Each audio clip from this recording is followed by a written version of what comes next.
Welcome back to the Flex Diet Podcast. I'm your host, Dr. Mike Nelson. On this podcast, we talk about all things to increase muscle, improve performance, improve body composition, do all of it within a flexible framework without destroying your health. Today on the podcast, it's just me with a short solo cast. We have another guest episode with my good friend Dr. Sarah Campbell coming up later this week, all about gut health, gut testing, and much more. But today I wanted to talk about AI and coaching, and then also remind you that the Flex Diet Cert is now open. So if you're listening to this as of Monday, June 15th, it is open for only 1 week through Monday, June 22nd, 2026 at midnight Pacific Standard Time. This is 8 different interventions to maximize body composition and performance. It's primarily designed for coaches to give them a system of how to do this. Right now, we've had 60% are coaches or trainers in some capacity, and 40% are actually just fitness enthusiasts who just really want to understand the material and learn more about how to do it. We have 8 different interventions, including proteins, fats, carbohydrates, exercise, sleep, micronutrition, fasting, and a whole lot more. The overall concept is based on the theory of metabolic flexibility meets flexible dieting. This is not necessarily a counting macros program. It's primarily designed by habits using what's called coaching leverage. So coaching leverage is the physiologic response times the client's ability to change. So the example I use is protein, pretty high physiologic change. If you eat more protein, it helps with recovery, satiety, muscle growth, a whole bunch of good things. And most people, when you explain to them that they can actually eat more of a macronutrient and get leaner, they're kind of surprised and interested. So the ability of the client to do it is pretty high. So probably a 9 for both categories. To give them a combined score of 9 times 9 is 81. If we compare this to sleep, sleep has a very high physiologic response, probably somewhere maybe upwards of a 10 on a 10 scale. However, trying to get clients to sleep more, no matter how much you optimize your environment, which you definitely should do, if you're only sleeping 6 hours a night, it is going to be very hard to get enough sleep, period. So sleep ends up being dead last. High physiologic, 10. Maybe a client's ability to do it is a 2. So aggregate score is around 20. So it ends up being number 8. Therefore, you would start with protein. You want to rig the system in your client's favor, do the thing that physiologically is going to move the needle, and is actually easier for them to implement. So that's how it is set up. And then we've got 1 hour on each intervention. So I have 1 hour to talk all about the research and everything around protein, 1 hour to talk about micronutrition, 1 hour to talk about sleep, etc. So that was a constraint on purpose so that you're not having to sit through 8 hours of a lecture on protein. As fun as I would like to do that, I wanted to get it condensed down into just the essentials, and all that is based on research. I don't have the exact number in front of me here, but I think I ended up pulling over, it was like 300 and some research studies. Not all of them made it into the CERT, but there's literally hundreds of research studies in the CERT that are cited and referenced. But we explain it to you in language that you can understand. You don't need a thesaurus or anything to get through all of the material. And then you'll learn about the big picture, and then you'll learn exactly what to do. So each intervention has 5 explicit action items that you'll learn how to apply in each individual case. So it is customized to each particular client because everyone's going to be a little bit different. You have 5 different options for protein that tells you exactly what to do. So my pet peeve with some other certs was they may have really good information, but you're kind of left to your own devices on how to apply it. They may have really good application, but if it wasn't covered exactly in the cert, you didn't really learn anything about the theory. So you couldn't figure out what would be the next thing to do because it's impossible to cover absolutely every single question that you would get. And if you get stuck at any point, at least for now, I'm not sure how long I'll be able to keep doing it, depending upon volume and schedule and everything else. But for this enrollment, you can email me. Once you're enrolled, if you have any questions or you're working with a client or yourself and you get stuck on one of the modules, there's a concept you didn't understand, you can literally get my private email and just email me and I will get back to you and help you out, which I know is different than a lot of certs. So a lot of certs, they make it very difficult to email the person who did the material, or if you can, you have to jump through 18 other hoops in order to do it.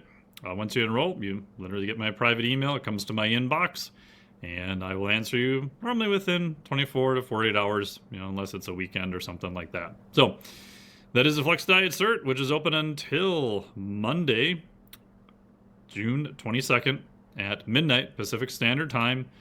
And we'll have a link down below where you can get all the information. If you are going to be at the International Society of Sports Nutrition Conference, I'll be there this week. This is recorded on Monday. I fly out tomorrow, Tuesday. I'll be giving a talk there. I think my talk is on Thursday. So I'll be there the whole time. So if you're listening to this, please find me. Come up and say hi. Would love to chat with you. I'm super excited for all the presentations and seeing old friends again, learning all about research, kind of what they're up to and what's going on, and meeting new people. Which brings me to the topic of the day, which is, how is AI going to affect coaching? If you played around with AI, it, in my opinion, is both extremely fascinating and also can be very maddening at the same time. The example I gave the other day was on Instagram. So one of my goals is to pick up the 175-pound inch dumbbell. So if you've ever seen the kind of old school looking solid cast dumbbells, that's what it is. Except for the handle is 2.5 inches thick. So the handle is about the diameter of a pop can. So one-handed deadlift of 175 pounds for people who lift isn't really that heavy. But because of the handle shape and because of the size and it's all one cast material, it's opposing the rotation and being able to hold it in that position that makes it extremely difficult. So for a while, the original guy was the guy named Thomas Inch. So he did vaudeville acts many, many years ago, and this was promoted as the unliftable dumbbell. He would have people, and even some strongmen, come out of the audience and try to pick it up, and pretty much no one was able to do it. Even now, if you attend, sometimes the different booths, such as Sorinex, will do this very often. At the Arnold or other events, they'll have one there, and vast majority of people are not able to pick it up. So it is a very difficult task. And every once in a while, I'll put into AI, hey, how should I train for this? And it'll give me some crazy answer, which isn't really close at all. Although it has been getting better over time. The other day I did this, and instead of saying 6 to 8 weeks it would take me to pick it up, it did say 6 to 8 months. So it is a better estimation. And then I would try to put in more specifics of, hey, here's my current lift. Like I have a replica of this dumbbell. It's 135 pounds that on a good day I can pick up for a single. My actual double overhand deadlift, as of this recording, is 290 pounds. And I put in specific lifts that, should have some transfer to it. It didn't really seem to change the output at all. And I was kind of scratching my head. And then I realized that if we think back to how AI is getting information, and this applies to all information, even if your goal is not to pick up heavy-ass dumbbells, it's scraping the internet. And it's scraping forums, it's scraping published stuff, it's scraping all sorts of things. And I was talking to my coach, Adam Glass, about this, and he made me realize that, oh yeah, because this is such a weird niche type of lift, there isn't much that's been published on the web about it. And a lot of the people who are able to do it, they might have it in a paid product, which may or may not be scraped. But a lot of the information about it, there just isn't a lot. And there's some early forums of a bunch of people talking about it. And a lot of that information from the early forum was just really bad and was from people who hadn't really done it or weren't even practicing doing it. And so the information that the AI was basing it on was primarily information that wasn't very accurate. And this goes for all sorts of stuff. Like up until, I haven't ran this check either, but looking at protein and kidney damage. Last time I ran this was 6 months ago in a couple different models. It said that yes, protein will damage your kidneys and you should avoid it. Now again, that may change. The models are always being updated and they're trying to make them more accurate. But the point of this is that there still is a fair amount of information that is not accurate on AI. So if you are starting with information that is inaccurate, it is definitely not going to help you get to your goals. And the way AI is phrasing things, it makes it sound like it is accurate. And even in my case, when I directly challenged it and put in specific lifts and how long it took me to accomplishment and what my limiter and everything was, didn't really change it much at all. So I think one issue is the potential, the accuracy of information, which, has gotten better over time. Number two is there will always be people who are not necessarily looking for coaching, just want information. And I think that's fine. That's why there's articles and I have a newsletter and put out stuff on this podcast, and you can get tons of free information. Now, again, that may not be specific to your situation and your goals. Again, I think it can be useful, but there will always be people just searching for information. And for that, if you are relatively careful, I think AI can be useful. The third thing is if you have larger data sets, I think AI can be useful for some of that. So I've played with, de-identifying people and putting in 3-year trends of heart rate variability. And in some cases, it actually came out with some pretty interesting stuff. Things that if I were to do by hand in an old school spreadsheet would take me substantially longer. I do think there is some benefit to processing existing information. But if you are a coach or trainer, if people are just looking to get information, I would argue they're probably not going to be your client. Because working with a client is working with another human. And part of that, I think, is also knowledge and accountability and the ability to use your knowledge and experience to get them a better result and a faster result. I think that's where AI is going to struggle for a long time. And I'm also super curious to see if people are even going to be compliant to a robot. My gut feeling is probably not.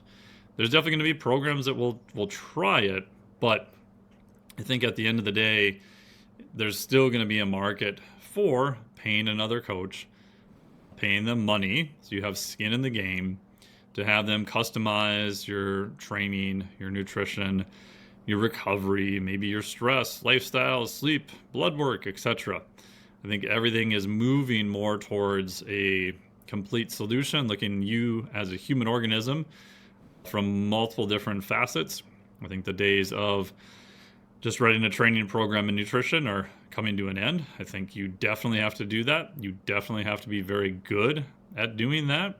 But if that's the only thing you're good at, I'd say that's just kind of the baseline entry point right now. Always curious what your thoughts are. I think AI is interesting. I do think it will replace some of the stuff we're doing in the coaching industry. I think most coaches, or a lot of them, are trying to optimize, air quote, AI for all the wrong things. If you only get 3 inquiries a week about your coaching, I don't know why you would have them talk to a robot. Maybe actually, shocker, be a real human and reply back to them. That might be useful. I get it if you're getting thousands of replies a day or something like that. But, use AI for the things it can be useful for, which right now I think is maybe some backend tasks, scheduling, maybe some production of things you've already written in terms of publishing it on a website or taking the end product and putting it into a newsletter, but you're still the one creating it. Maybe it'll get to the point where it can do video editing, things of that nature, data analysis that's more in-depth that may take you a while to do, organizing data. So one thing I played with AI is because looking at blood work, depending upon the labs, you will get them in different orders and different units. So I did create a little AI program to put them all in one unified output and making sure the units are correct, and then comparing that to the values that I'm using for performance. That saves me a ton of time, because in the past I would have to take it and rekey it in and sometimes change the units if it's from overseas or it's from the US, and then put that into the right category and re-put that back into a spreadsheet so that everything is all nicely and neatly organized. And now it literally takes seconds to do that, which is amazing. I think AI can be definitely useful. It'll be interesting to see if people are going to pay AI as a coach. Definitely think there'll be some lower end products that will do that, but I don't really think it's going to change higher end coaching as of now.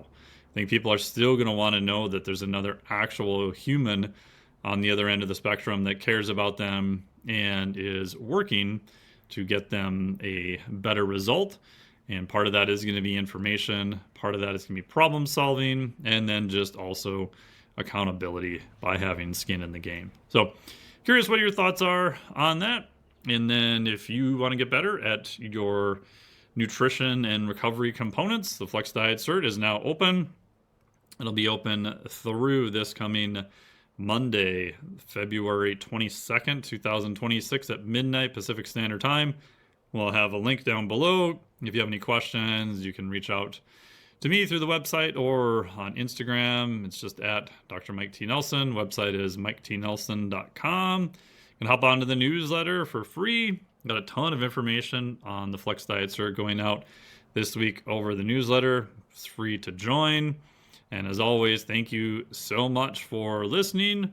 I hope to see you in the Flex Diet Cert if you're not already enrolled. And then if you are at the International Society of Sports Nutrition this coming week, please come up and say hi. I'm doing a talk on wearable technology on Thursday. I don't remember exactly what time. I think it's in the afternoon. And would love to see you there. So thank you so much for listening. Really appreciate it. Talk to all of you next week.